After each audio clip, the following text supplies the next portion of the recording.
Hello दोस्तों, स्वागत है आपका अपने channel study for exam target पर।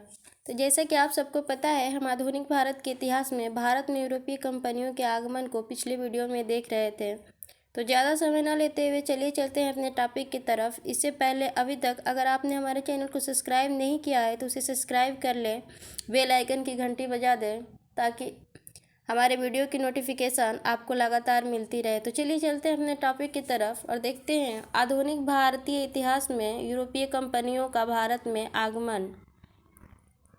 तो कासिम बाजार की फैक्ट्री के प्रमुख जॉब चार्नक ने अंग्रेजों के व्यापार केंद्र के लिए हुगली के स्थान पर सुतानुती अथवा सुतनौती कलकत्ता के स्थल को चुना। कासिम बाजार की फैक्ट्री के प्रमुख जॉब चार्नक ने अंग्रेजों के व्यापार केंद्र के लिए हुगली के स्थान पर सुतानुती अथवा सुतनौती, जो कि कलकत्ता में स्थित है, को चुना।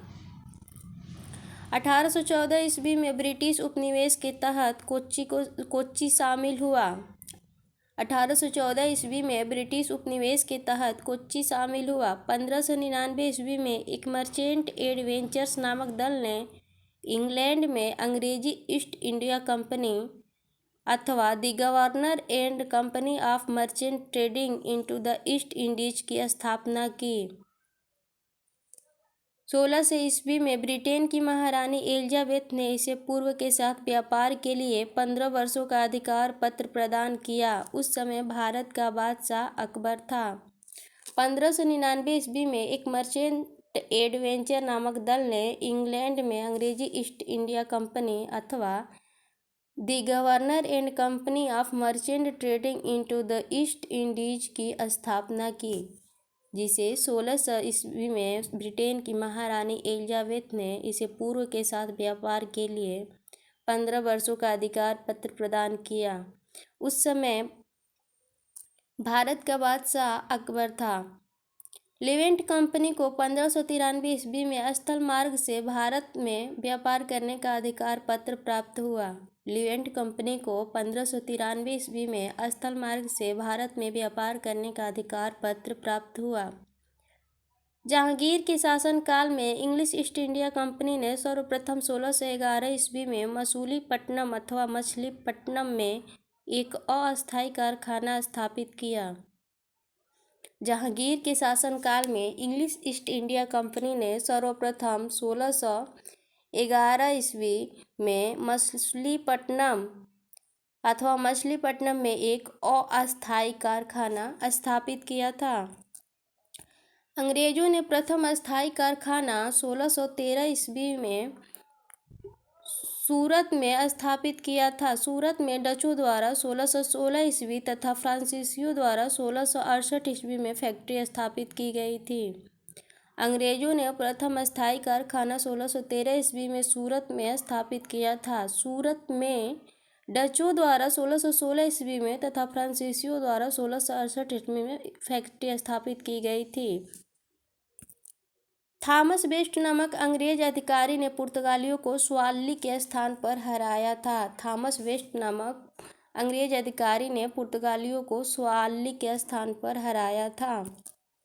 1661 ईस्वी में चार्ल्स द्वितीय इंग्लैंड का सम्राट का विवाह चार्ल्स की राजकुमारी कैथरीन से हुआ, जिसने चार्ल्स को मुंबई उपहार के रूप में प्राप्त हुआ, जिसे उसने 1668 ईस्वी में 10 पाउंड वार्षिक किराए पर ब्रिटिश ईस्ट इंडिया कंपनी को दे दिया।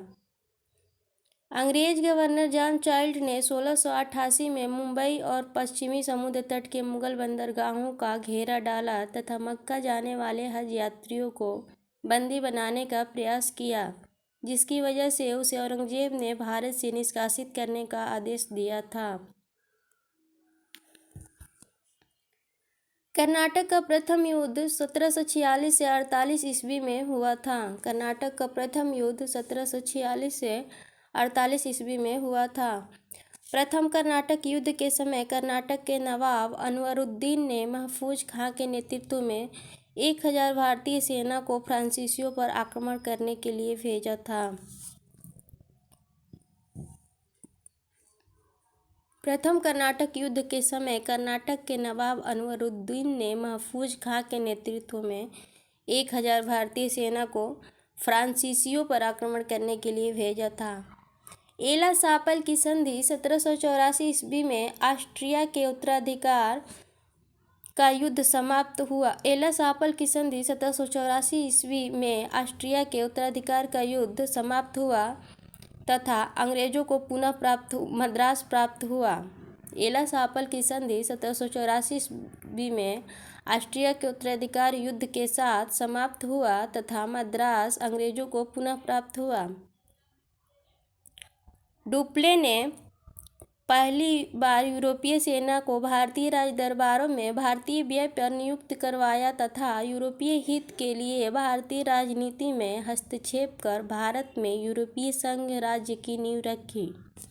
डुप्ले ने पहली बार यूरोपीय सेना को भारतीय राजदरबारों में भारतीय व्यय पर नियुक्त करवाया तथा यूरोपीय हित के लिए भारतीय राजनीति में हस्तक्षेप कर भारत में यूरोपीय संघ राज्य की नींव रखी। लुई 14वें के मंत्री कार्ल वल्ट द्वारा 1664 ईस्वी में फ्रेंच ईस्ट इंडिया कंपनी की स्थापना हुई, जिसे कंपनी देश इंदेश ओरिएंटल कहा गया। लुई 14वें के मंत्री कार्ल वल्ट द्वारा 1664 ईस्वी में फ्रेंच ईस्ट इंडिया कंपनी की स्थापना हुई, जिसे कंपनी देश इंदेश ओरिएंटल लेस कहा गया। इसका निर्माण राज्य द्वारा हुआ तथा सारा खर्चा वही देता था। फ्रांसीसियों ने फ्रांसिस कैरो के नेतृत्व में 1668 ईस्वी में सूरत में अपने पहले व्यापारी कारखाने की स्थापना की। फ्रांसीसियों ने फ्रांसिस कैरो के नेतृत्व में 1668 ईस्वी में सूरत में अपने पहले व्यापारिक कारखाने की स्थापना की। मरकारा गोलकोंडा के सुल्तान से एक अधिकार पत्र प्राप्त कर 1669 ईस्वी में मसूलीपट्टनम में दूसरी फ्रांसीसी कोठी स्थापित की गई। मरकारा गोलकोंडा के सुल्तान से एक अधिकार पत्र प्राप्त कर 1669 ईस्वी में मसूलीपट्टनम में दूसरी फ्रांसीसी कोठी स्थापित की गई। डचों ने अपने प्रथम फैक्ट्री की स्थापना मसूलीपट्टनम में की थी।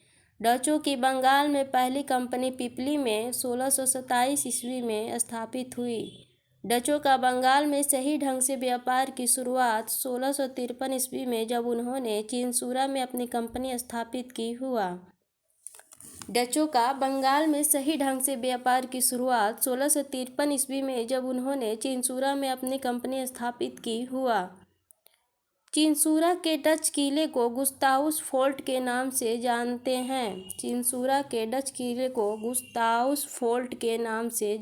हैं।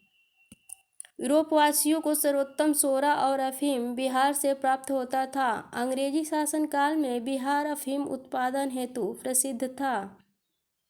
भारत में यूरोपीय शक्तियों के आगमन का क्रम इस प्रकार है: डच, अंग्रेज, डेन, फ्रांसीसी, जबकि इनकी कंपनियों की स्थापना इस प्रकार है: एस्सार द इंडिया पुर्तगीज कंपनी 1498, वेरिंग द ओस्ट इंडसे company Dutch East India Company 1602, the governor and company of merchant of trading into the East Indies अंग्रेजी East India Company 1600, Dane East India Company 1616, company देश इंदसे ओरिएंटल लेस 1664, वेरिंग द ओस्ट इंडसे company Dutch East India Company 1602, the governor and company of merchant of trading into the Indies अंग्रेजी East India Company 1600, Dane East India Company 1616, company देश इंदसे ओरिएंटल लेस 1664। तो इसी के साथ ये टॉपिक यहीं पे समाप्त होता है। वीडियो अगर पसंद आए तो उसे लाइक करना ना भूलें। धन्यवाद।